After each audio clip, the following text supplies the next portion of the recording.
Hello, good people of the internet. This is the Malcontent Poll, and we are just a couple of days from the premiere of a new TV show on HBO. This TV show is based on a very popular game franchise, The Last of Us, and we do not know much about this TV show, what the storyline is going to be. We, however, have some information about what this show is not going to be. Apparently, it is going to be an adaptation, but it won't be a very direct adaptation, so it will differ greatly from the source material. What that means is the show actually follows in footsteps of franchises like the Witcher franchise on Netflix, like The Wheel of Time, like Halo, Resident Evil, and of course the Rings of Power on Amazon. Let's just say these shows actually received mixed reviews.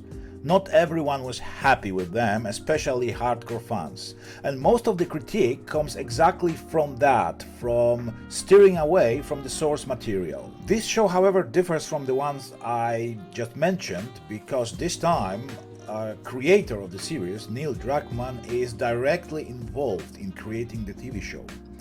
So he is the one basically pulling the strings when it comes to creative decisions. Actually, in one of the interviews, he explained why he had believed that the violence had to be toned down compared to the source material.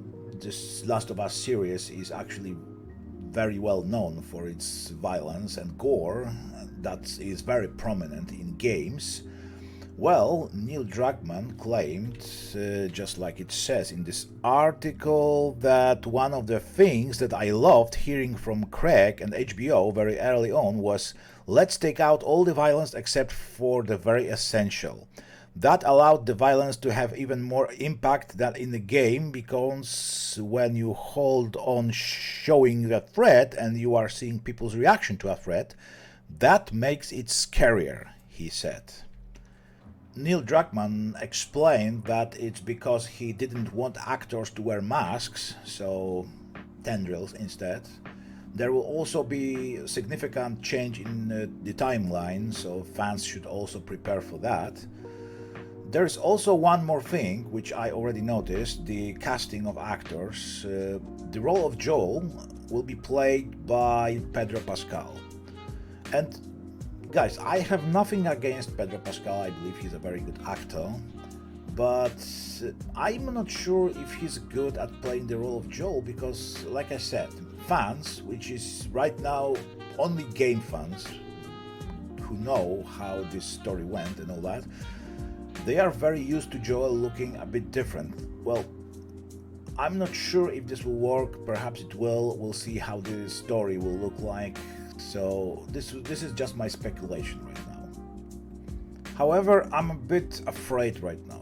I'm a bit afraid that it will be exactly like with the Witcher Netflix series, that this will deviate so much from the source material that, you know, that the writers of this thing will be so sure that they are better than what was told in the game, that the final product will be basically unrecognizable.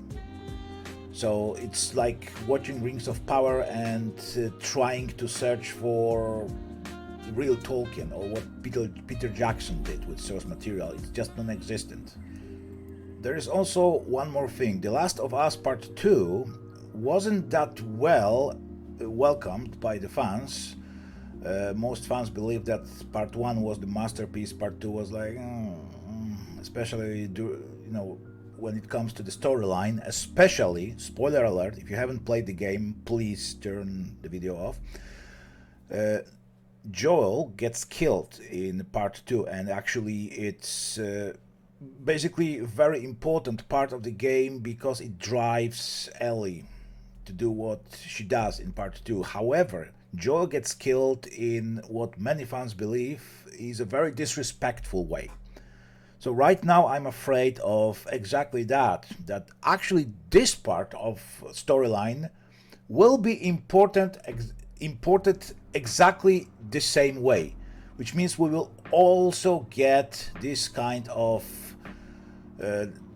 destruction of a beloved character, because you know Joel is very beloved. As you can see on the Rotten Tomatoes, right now we have average tomato meter of 97%. There are very positive reviews, you know. All critics love this, you know. All reviews are amazing. Score is 4 out of 5, 4 out of 5, A-, 4 out of 5. So basically everyone, from people who already have seen this show, but mind you, those are professional journalists, and we've seen this kind of stuff before. We've seen this in Rings of Power. It was very similar. Those reviews were amazing, but when the show came out, actually fans' reviews were a little bit different. And we still have discrepancies, especially when it comes to the newest shows, who have a lot of, you know, diversity, representation, wokeism in it, where we have like great scores from critics, professional critics, but very terrible ones from the audience. Because usually when we have too much politicizing, too much ideology like this, the audience doesn't really like it and doesn't like to watch, and usually these shows flop pretty hard. The show will be premiered 3 days from now as of recording of this video, so we will see. I still have hope. I still believe it might be good, so I'm waiting for it. I think I will be doing reviews of episodes of it, and well, time will tell. Okay guys, this is the Malcontent Paul. Till next time, cheers. Thank you very much for watching. If you enjoyed this video, please subscribe, drop a like and press the notification bell so you won't miss anything I upload. And if you didn't enjoy this, hell, subscribe anyway. At least you will know when there is a new video to actively hate.